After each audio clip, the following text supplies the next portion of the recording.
এবার খেতে যা ঘাস হয়েছে, তুলতে গিয়ে একেবারে নাজেহাল হতে হচ্ছে গো। এত ঘাস যে কিভাবে হয়! খেতে ঘাস হয়ে খারাপ হয়নি, তাই জন্যই তো গরুগুলো একটু পেট পুড়ে ঘাস খেতে পায়। সে গরুতে আর কটা ঘাস খাবে, আমাদের পুরো খেতেই যা ঘাস। এখন এগুলো না তুললে ফসল ভালো পাবো না। এবার তাজা ঘাস খেতে পেয়ে দেখেছো আমাদের গরুটা কেমন সুন্দর হয়েছে, আবার দুধও দেয় ভালো। তা তো হয়েছে, একদিকে দেখলে কি হবে গিন্নি, আমাদের ফসলের দিকটাও তো দেখতে হবে। এবার বৃষ্টিটাও যে বেশি, এ সময় বৃষ্টি হলে তো ঘাস আগাছা একটু বেশি হয়ই গো। এই তো তুমি বলতে বলতে আকাশটা কেমন কালো করে এলো। এই বুঝি ঝড় উঠবে। তুমি না হয় কাজ শেষ করে এসো, আমি গরুটাকে নিয়ে আগেই যাই গো। যা আকাশের অবস্থা, আবার ঝড় বৃষ্টিতে গরু নিয়ে ফেরা কঠিন হবে।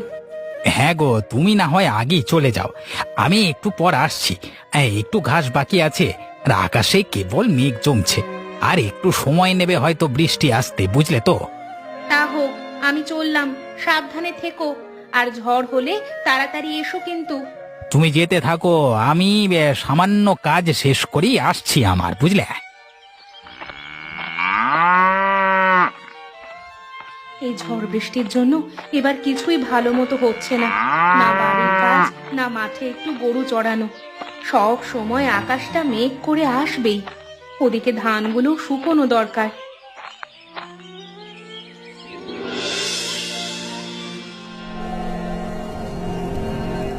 দাদা, ও দাদা, কেউ কি বাড়িতে আছেন? এই যে প্রচন্ড ঝড় আর বৃষ্টি শুরু হলো গো, আমি যে নিরুপায় এই রাতে।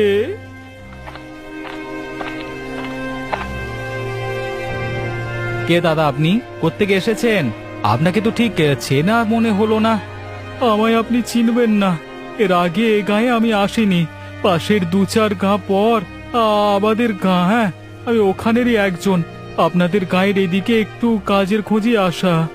তা বেশ করেছেন, এই রাতে যে ঝড় আর বৃষ্টি উঠেছে, তাতে আপনি আমার বাড়িতে এসে ভালোই করেছেন। আসুন আসুন, তা ভেতরে আসে বসুন, আসুন। আপনি আমার বড় উপকার করলেন দাদা। এ গায়ে আমার পরিচিত কেউ নেই, খুব চিন্তায় পড়ে গেছিলাম যা বৃষ্টি শুরু হলো। আপাতত আর আপনার চিন্তা ভাবনার প্রয়োজন পড়ছে না, আমি তো আছি। বলছিলাম, আপনাদের এই গাঁটা বুঝি খুব বড়? আগে তো গল্প শুনতাম তাই বলছি, কখনো তো আর এ গায়ে আসা হয়নি।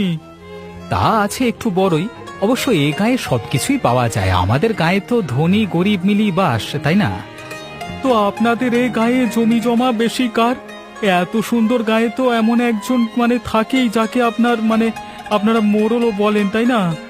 জমি জমার কথা বললে তো কৈলাসবাবুর নামই আসবে, আর তাছাড়া অবশ্য তিনি আমাদের সবার মোড়ল হিসেবেও পরিচিত। তা তো ভালো কথা। এই গায়ের গরিবরা কেমন দাদা, সবাই দুবেলা ভাত পায় তো? এ গায়ের গরিবরা একটু টানাপোড়েনের মধ্যেই থাকে, কারণ জমির ফসল মোড়লকে দিয়ে হাতে কিছু থাকে না বললেই চলে, বুঝলে। আচ্ছা আচ্ছা, বেশ বেশ বেশ। হঠাৎ আপনি এ গায়ের এসব খবর কেন শুনছেন? হ্যাঁ, এটা আমার ছোট থেকে অভ্যেস। আমি লোকেদের দুঃখ কষ্ট শুনতে এবং তাদের পাশে থাকবার চেষ্টা করি। আহা, শুনে মনে বড় শান্তি লাগছে। বুড়ো বয়সে অনেকেই কত কষ্টে থাকে, আপনি তাদের পাশে দাঁড়ান, এ তো মহৎ কাজ, এ তো অনেক বড় কাজ।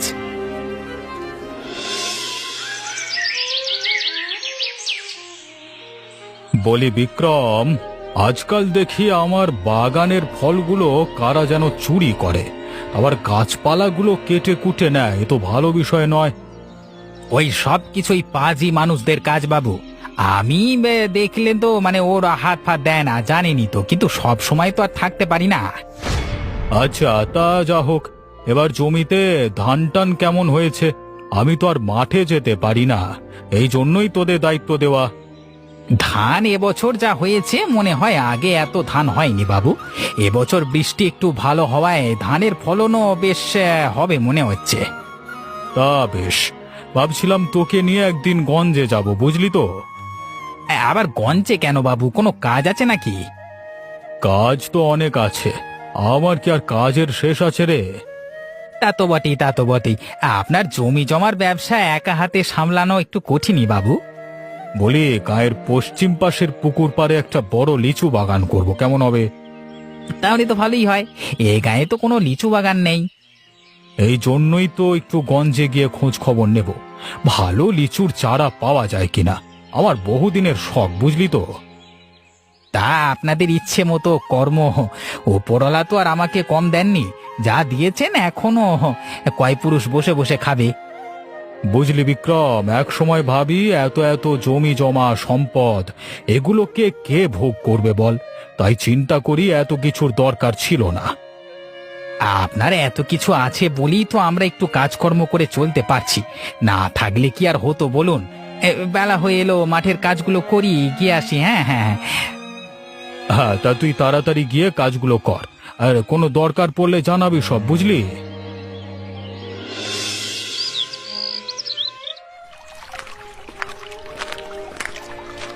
তা কেমন আছো গো বৌমা? তোমাদের যে আর দেখাই পাই না। আমিও বুড়ো মানুষ, একটু যে তোমাদের ওদিকে যাব তার হয়েই ওঠে না। আছি গো কাকিমা। তোমার শরীর কেমন গো? এই বয়সে একা কেউ নদীর ঘাটে আসে জল নিতে? কি আর করব, আমার কি আর কেউ আছে গো? এখন শেষ বয়স, যতদিন আছি একাই করতে হবে। সবই ওপরওয়ালার ইচ্ছে গো। তা তো বুঝলাম, কিন্তু হঠাৎ করে কোথাও পড়ে টরে গেলে তোমার তো বেশ ক্ষতি হবে গো। তখন আবার কে যত্ন করবে? আমার যত্ন ওপরওয়ালাই করবেন, তোমাদের মতো তো আমার আর সেই বয়স নেই। তোমার কথা খুব মনে পড়ে গো। এই যে আজ দেখা হলো, দুটো কথা শুনতে পেলাম। তা হ্যাঁ রে, তোদের বাড়িতে শুনলাম নতুন মানুষ এসেছে। হ্যাঁ গো, সেদিন প্রচন্ড ঝড় হচ্ছিল। একজন এসে খুব অসহায় অবস্থায় রাতে আশ্রয় চাচ্ছিল। তখন তো আর আশ্রয় না দিয়ে উপায় নেই বলো। লোকটা অবশ্য মন্দ নয় গো। সে মন্দ না হলেই ভালো, গায়ের লোকগুলো তো ভালোই বলছে, মানুষের বিপদে আপদে নাকি বেশ এগিয়ে যায়। তা তো সঠিকই শুনেছ গো। গায়ের লোকদের বিপদে নাকি লোকটার খুব কষ্ট হয়, সাহায্যও করে। এজন্য আমরাও লোকটাকে আমাদের বাড়িতেই থাকতে দেই। হ্যাঁ, আমিও তাই শুনি। তা থাকো গো, যা রোদ পড়েছে, আমি আসি। আমি না হয় তোমায় একটু এগিয়ে দেই গো। এই রোদে তুমি কি একা একা যেতে পারবে? না না বৌমা, আমি একাই যেতে পারবো, আর তোমাকে এত কষ্ট করে যেতে হবে না।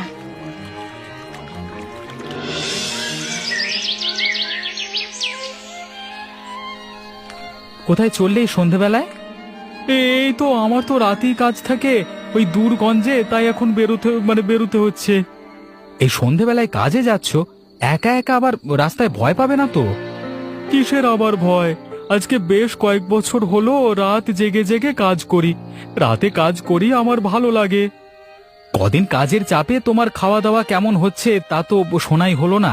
আমি তো দিন শেষে বাড়ি ফিরি, তাই আর কথাও হয় না। না না, এখানে আমি বেশ আছি, আমাকে বেশ সমাদর করে। এখানে যে এত ভালো থাকবো তা আগে জানতে পারিনি। তোমার এই রাত জেগে কাজ করলে তো শরীর খারাপ করবে, দিনে কাজ করলেই তো পারো। না না, এতে আমার কোনো সমস্যা নেই। তাছাড়া দিনে রোদ গরমে আমার কাজ করতে ভালো লাগে না। তো আমাদের গ্রামটা ঘুরে দেখেছো তো? কেমন লাগে গ্রামটা? তোমাদের গায়ের লোকের সঙ্গে আমার বেশ সখ্যতা হয়েছে, সবাই বেশ মিশুকে আছে। তাছাড়া তুমি তো জানোই আমি গরিব দুঃখীদের কষ্ট সহ্য করতে পারি না। তা তো রাখিও বলল তুমি নাকি গায়ের মধ্যে খুব নাম করেছো। নাম টাম তেমন কিছু না, আমি শুধু অসহায় মানুষগুলোকে ভালো রাখতে চাই। তা বেশ, তা বেশ, এমন মানুষ তো সবাই চায়, এই জন্য আমারও বেশ ভালো লাগছে। তোমাদের সবার আশীর্বাদে এমন কাজ করে যেতে যেন পারি। আমি সব সময় মানুষের ভালো করতে চাই।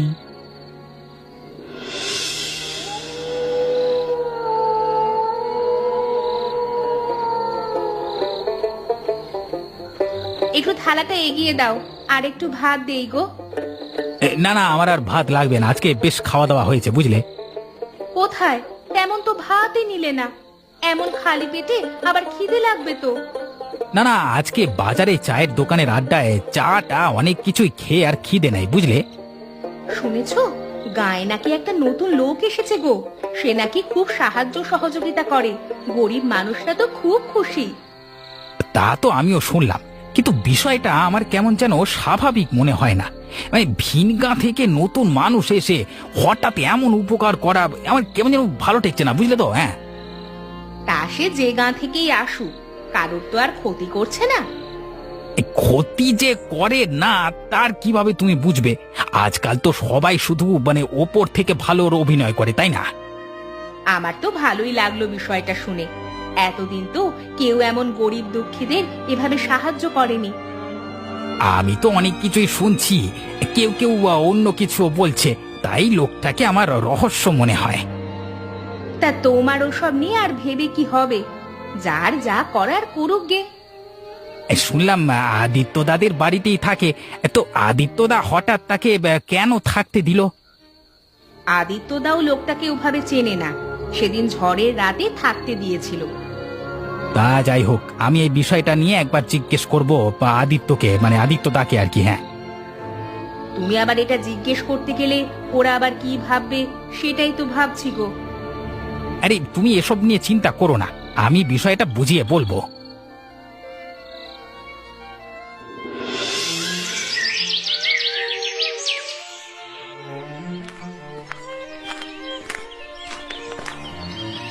কে গো? ও তুমি? তা কি মনে করে বাবা? এসো এসো, বসো। আসলাম গো কাকিমা, শুনলাম তোমার শরীরটা নাকি ভালো না। আর কি ভালো থাকবো, এখন বয়স হয়েছে, আমার কি আর যুবক বয়স বাবা? তা কাকিমা, তোমার ছেলে পুলে কেউ কি নেই? এ বয়সে একা একা থাকো যে। আমার ছেলে পুলে কেউ নেই গো বাবা, একটা মেয়ে ছিল, তাকে বিয়ে দিয়েছি, সে থাকে অনেক দূরে, বছরে একবার আসলে আসে, না আসলে আসে না। ইস, সে তো বড় কষ্টের বিষয় গো। তা তুমি অসুস্থ মানে হলে সেবা টেবা করে কে গো?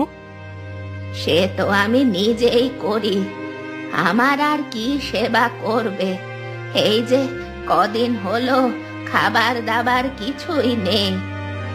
সে কি, খাবার দাবার নেই তো তুমি কি খেয়ে আছো? হ্যাঁ, ওই তো কলসিতে একটু জল আছে, তাই একটু করে খেয়ে নি।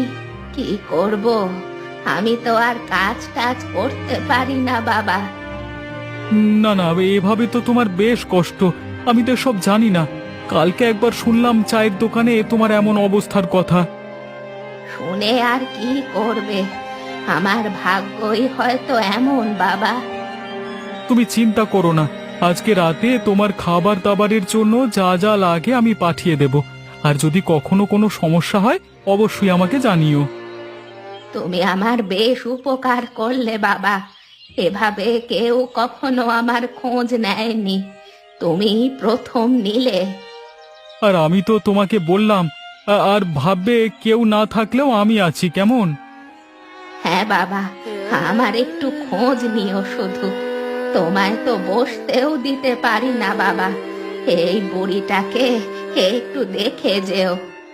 তা নিশ্চয়ই, তোমাকে ভাবতে হবে না, আমি সব সময় খবর নেব। তুমি ভালো থেকো, মানুষের যে উপকার করো তার ফল ওপরওয়ালা তোমাকে দিবে।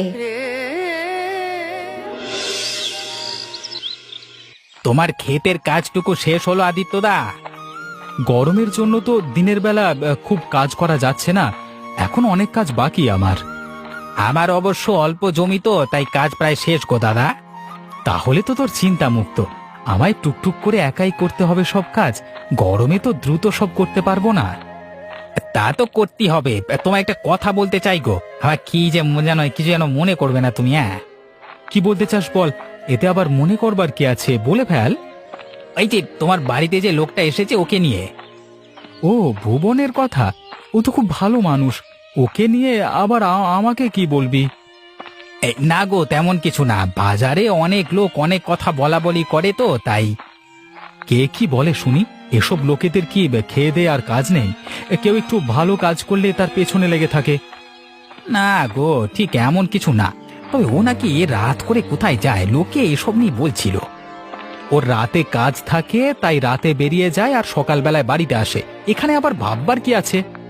অনেকে বলছে ওই লোকটা নাকি ডাকাত দলের সঙ্গে কাজ করে, তাই বলছিলাম। দেখ বিক্রম, কথাটা আমার মোটেই ভালো লাগলো না। গায়ে সবারও উপকার করে, আর ওকে কিনা তুই ডাকাত বানিয়ে দিলি? মানে ভালো লোকের বুঝি এমনই হয়? না গো, আমার উপর রাগ করো না। আমি শুধু একটু লোকটাকে দেখে রাখতে বলছি, কারণ ওর চলাফেরা একটু সন্দেহ হয়, বুঝলে। ঠিক আছে, তুই যখন বলছিস আমি বরং ওর থেকে শুনে নেব। আর যদি না হয় তবে কি করবি? তবে তো ভালোই, কিন্তু ওকে না বলে তুমি নিজে একটু ভালো করে চোখ রেখো না, তাহলেই তো হবে। ঠিক আছে, তবে তাই করব। দেখি ও কেমন, ডাকাত না খুনি, তারপর কথা হবে।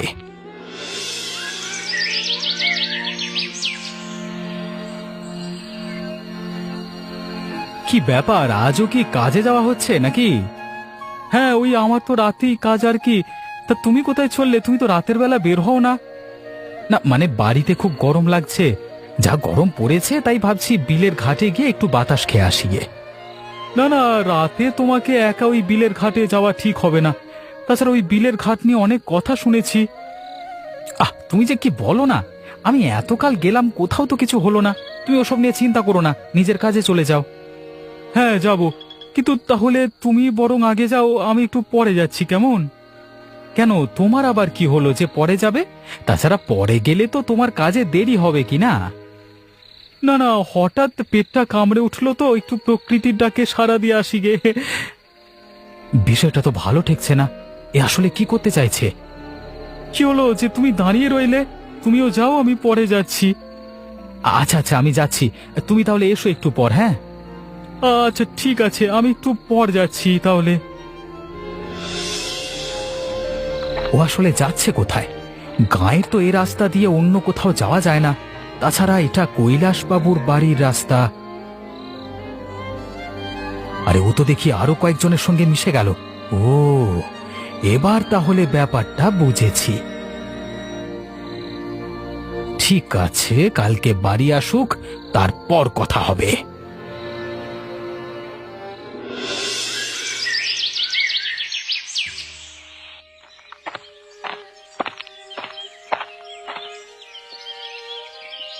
কই গো বৌদি, আছো নাকি? সারা রাত জেগে কাজ করে বড্ড খিদে পেয়েছে গো। তোমার রান্না হলো? তুমি সারা রাত কি কাজ করো তার আমাদের জানতে বাকি নেই। তুমি যে এত মিথ্যে কথা বলতে পারো তা ভাবতেও পারছি না। এসব কি বলছো বৌদি? আমি আবার কখন মিথ্যে বললাম? হঠাৎ এমন রেগে আছো যে? তুমি রাগের কাজ করবে আর আমি রেগে থাকবো না, তা কি করবো? হ্যাঁ, কি হয়েছে খুলে বলো। আমি তো তোমার কথা কিছুই বুঝতে পারছি না গো। এমন রেগে গেলে কি হয় বলো? আমি আর কি বলবো, তোমার দাদার কাছেই শোনো। কি হয়েছে গো আদিত্যদা, বলো তো? এমন মুখ ভার করে আছো কেন? আমি তোমাকে খুব বিশ্বাস করে এ বাড়িতে ঠাঁই দিয়েছিলাম, কিন্তু তুমি যে এত বড় পাজি আমার কল্পনাতেও ছিল না। তোমার কথা বুঝতে পারছি না গো।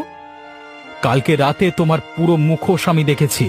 তুমি রাত করে কাজে যাওয়ার নাম করে ডাকাতি করো আর আমাদের মিথ্যে বলো। ছি ভুবন, ছি, তোমায় দেখতেই এখন আমার কেমন ঘৃণা করছে। হ্যাঁ, আজকে আমি সত্যিটা বলি। আমি এক সময় অনেক দরিদ্র ছিলাম, কিন্তু ধনী লোকেদের কাছে সাহায্য চাইতে গিয়ে অনেক অপমানিত হয়েছি, আর মেরেছেও অনেক। তাই অবশেষে আমি সিদ্ধান্ত নিই, আমি ধনীদের ডাকাতি করে অসহায় মানুষদের বিলিয়ে দেব। এটা খুব অন্যায় কি? তাই বলে ডাকাতি? হ্যাঁ আদিত্যদা, হ্যাঁ। ওই ধনীরা গরিবদের কাঁধে বসে এত এত টাকা করে, ওদের তো এতটুকু শাস্তি দেওয়াই যায়। আসলে তুমি আমার কথায় কিছু মনে করো না, তবে যা করো সাবধানে করো। তোমার এমন উদ্যোগের জন্য আমি আর কিচ্ছু বললাম না।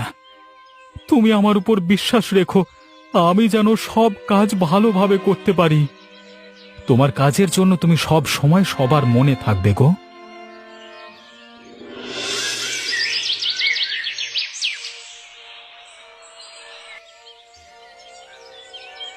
কি ব্যাপার ভুবনদা, তুমি আমাদের বাড়িতে যে? এ বাড়িতে তো এর আগে কখনো আসোনি গো। এলাম একটু, তোমার সঙ্গে কিছু পরামর্শ ছিল তাই। আমি ক্ষুদ্র মানুষ, আমার সঙ্গে কি আর পরামর্শ করবে তুমি? কে বলেছে ক্ষুদ্র তুমি? এসব ভুল কথা। সবারই একটা পরিচয় আছে। তা বলো কিভাবে তোমার সাহায্য করব আমি? দেখো, তুমি হয়তো আমাকে অনেক খারাপ ভাবো। আসলে আমি ডাকাতি করি, এটা ঠিক, কিন্তু সেটা নিজের জন্য নয়। তোমার এই ভুলটা ভাঙাতেই এলাম। আমি তো সেই বিষয়ে কিছু বলিনি ভুবনদা, তবে তোমায় নিয়ে অনেকে অনেক কথা বলতো, এজন্য আদিত্যদাকে বলেছি। যাক, সেসব কথা। আমি একটা সুন্দর চিন্তা করেছি। তুমি যদি আমার সঙ্গে একটু সাহায্য করো তবে বেশ হয়। তোমাকে সাহায্য করতে পারলে আমারও ভালো লাগবে। তা বলে ফেলো কি করতে হবে। আমরা এই গাঁয়ে একটা সংঘ করব, যেখানে গরিব অসহায় লোকেরা যে কোনো সময় এসে সাহায্য পেতে পারবে। কেমন হবে? তাহলে তো মন্দ হয় না, এই বেশ হয় কাজটা, বুঝলে? তাহলে তুমি একটু ভেবে দেখো। আমি গরিব দুঃখীদের কষ্ট দেখতে পারি না, আর এই জন্যই আমি লুটেরা ধনবানদের ধন ডাকাতি করি। ঠিক আছে ভুবনদা, আমি তোমার সাথে থাকবো, আমারও এই কাজ করতে ভালো লাগবে। আজকে তাহলে উঠি। কথাটা একটু ভালোভাবে নিজের মাথায় রেখো কিন্তু।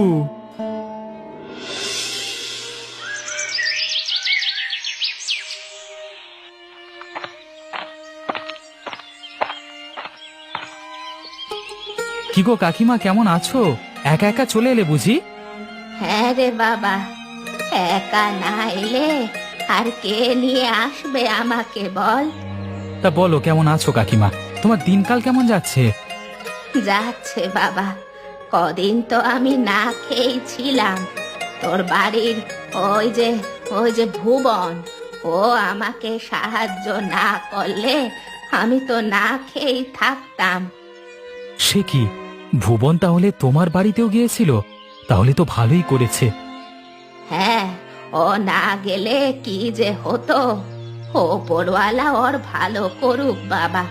শুনলাম ওকে নিয়ে গায়ে অনেক কথা হচ্ছে, তাই ছুটে এলাম তোর কাছে। হ্যাঁ গো, কদিন তো অনেক কথাই হলো। ওকে আমার বাড়িতে রেখেছি বলে সবাই নানান কথা শোনাচ্ছিল। ভালো কাজ করলে সবাই এমনই করে বাবা। ওর তো আর কোনো দোষ নেই, কিন্তু তবু সবাই ওর পেছনে লেগেছে। আমি ভুবনের জন্য প্রতিবাদ করব বাবা। তোমাদের আশীর্বাদে এখন আর সেসব সমস্যা নেই। ও গায়ে একটা সংঘ খুলেছে, আশা করি ও সবার মন জয় করবে। সেটাই হোক বাবা, আমিও সেটাই চাই। তাছাড়া তো আর কোনো উপায় নেই। আমার মনে সাহস আছে, ওকে কেউ বিপদে ফেলতে পারবে না। কাকিমা, তুমি এসেছো তো ভালোই করেছো গো। তা তোমার শরীর এখন কেমন? সেই দিনের পর তো আর যেতে পারিনি গো। তোমার খোঁজ নিতেই ছুটে এলাম বাছা। তুমি আমার এত বড় উপকার করেছো, তোমাকে আমি কি ভুলতে পারি? না না কাকিমা, আমি আর কি এমন উপকার করেছি? সব ওপরওয়ালার আশীর্বাদ। যা করছো সে পথে তুমি সফল হও। তাহলে আজ আসি বাবা, বেলা হয়ে এলো।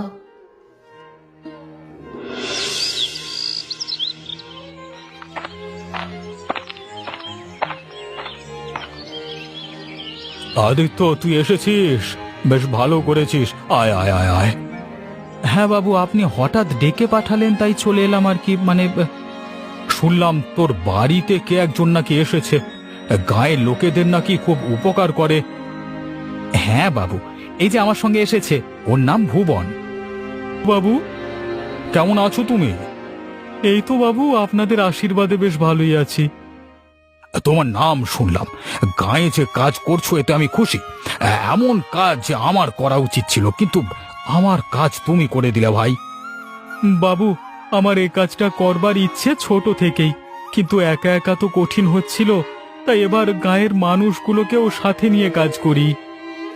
শোনো ভুবন, আমি তো আর সব সময় নিজে থেকে সব কাজ করতে পারি না, তাই আজ থেকে তোমাদের কাজের টাকা আমি দেব। তোমরা নিজ নিজ কাজ করে যাও, আর যখন যা লাগবে আমাকে বলবে। ওপরওয়ালা আপনার ভালো করুক বাবু। আপনি যে এভাবে আমাদের এ কাজে সাহায্য করবেন ভাবতেই পারিনি।